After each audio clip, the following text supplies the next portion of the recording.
is a speedway with swagger. These drivers know what's at stake, most pressure they've faced in their careers. This is the place where fists have flown, faces have been bloodied. You're the no goodness motherfucker ever, man.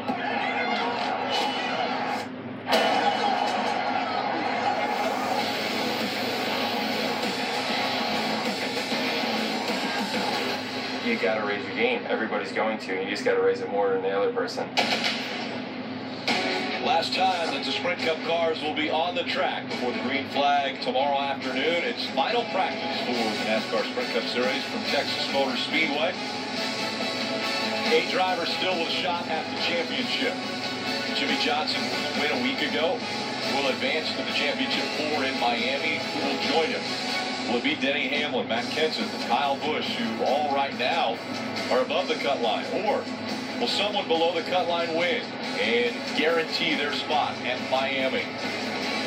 Carl Edwards potentially in a must-win situation. 32 points already behind the cut line because of an accident at Martinsville a week ago. Denny Hamlin on track already. And Denny Hamlin and the Joe Gibbs Racing drivers all trying to work together, see who could advance to the championship 4. But sometimes working together doesn't work out all that great. At Talladega earlier this year, Denny Hamlin was on his own. His 3 teammates rode in the back because they knew that just finishing in the back of the field without a problem would advance them into the round of 8. Denny Hamlin had to fight to get into the round of 8. Early on in this final practice, first laps, Brad Keselowski fastest just over 28 seconds. He's averaging, this is on average, around a 1.5 mile track, 190 miles an hour. It's always interesting, Rick, to see who can run faster. Lap 1 versus lap 2. Brad Keselowski, his first lap was without a doubt his fastest. Martin Truex Jr. was done on his second lap. Joey Logano was his second lap. Why that seems to matter, why this isn't about qualifying, it's not about one lap. Restarts, restarts, restarts. And here at Texas Motor Speedway with the high speeds, the wide groove, all this banking, the cars can move all around through 1 and 2. So if you don't get a great restart and you go down to turn 1 like Brad Keselowski's getting to do, and you have to check up a little bit, there's a lane for someone else to go to. They'll fill that lane and go by you. Yeah, Brad Keselowski a year ago will come in here thinking, you know what, I know how to get around this track. I dominated at this track. But late, it was the 48 who ended up coming on strong at the end and was able to get by Brad Keselowski late in the race. Brad Keselowski had led over 93% of the laps, and Jimmy Johnson led 6 and won the race. That's why Brad Keselowski not happy at the end of that race. This is a list you don't want to be on, Rick. This is, you know, you come, you dominate, and there are so many ways to make mistakes. And that's really what we've talked about for the chase. And I think it's what we're going to talk about tomorrow. It's not just the car that's out dominating and doing a good job of understanding how to adjust to this racetrack, but can they be mistake-free?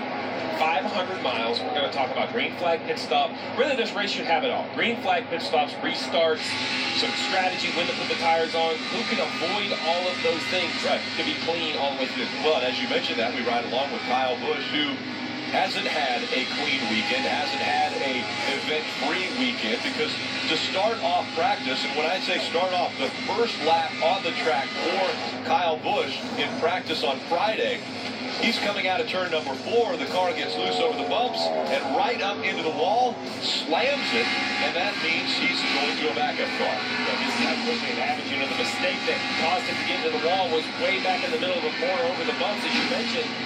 But with just all that speed, he just can't get out of the gas and turn left. The car is going to go up the racetrack. It did, made heavy contact. He's recovered well, though, and he had a decent car in qualifying, but then this. Leaks water out, was only able to run 1 session. Had to go behind the wall. They see the water leak here, so he has to now start all the way back to 24th. Mike. And yeah, it had been a frustrating beginning to the weekend for sure for the 18 team, but things started to fall into place a little bit earlier today in the first practice. The practice went much better today than it did yesterday, although Kyle did radio in at one point this morning saying he's still having some problems with the bumps in 3 and 4, especially when he gets down low on the racetrack. He said those bumps would just launch him back up the banking. So that's still something they'll be focused on here during this particular practice. As for the backup car, lots of confidence for Kyle Busch in this machine. Now, he acknowledges that it's not quite as good as the primary, but he says here at Joe Gibbs Racing, things are very close. He says it's within maybe 5 counts of downforce, so feels like it's a pretty good race car. Of course, they took the primary engine and put it in this car. They took a few other components for the chassis and applied it, shocks and springs and things of that nature. But he feels like he's got a pretty good piece and still is pretty confident going into Sunday's race. We were listening into the radio just moments ago. This is what the 18 team had to say. Fired off amazing. Felt great. Got super tight. Following those guys for like 2 corners. Just hooked the race up and got tight. We were just talking about that, Rick. He fired off. So what he means is the first few laps on the racetrack, great speed, great confidence. He's third on the board, 28.40 on lap 1. But then you and I were looking. I didn't know if he was in traffic. I had to find him on the racetrack because his 6th lap was a 30.40.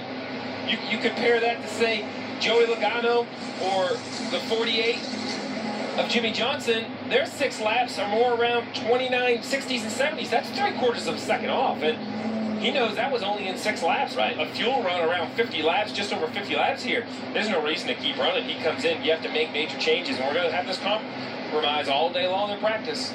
New tires versus old tires. The problem is you only have so many new tires to try. Right.